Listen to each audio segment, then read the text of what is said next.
เด้อสิพามาเบิ่งงานวัดอยู่ประเทศลาวในอยู่เมืองดาจึงบ้านดาจึงแข้งเสกองนี่คืองานวัดนี่เพิ่นก็จะเอาผ้าขาวเสื้อขาวสินขาวแล้วก็พระหอยประลักแค้นต่างๆเอามาขายนี่จะเป็นงานสมโภชพระมันจะสิพามาเบิ่งเนาะ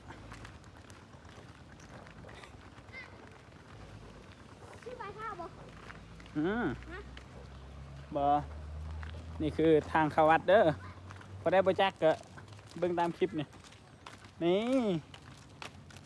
วัดไผเด้อนี่คืองามแท้นี่คือทางเข้าวัดก็อาจจะบ่ทันเจริญปานใดนั่นต้นหอมเนาะ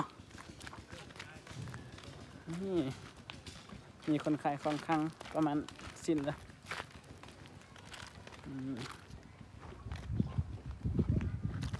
นี่คืองานวัดนะครับต้นหอมมานี่ต้นหอมงามๆมีองค์มีช้างกระจายงามผ้าเครื่องก็มี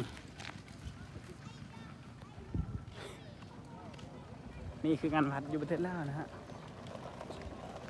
ปิดคลิปสำเนียงก่อนเนาะ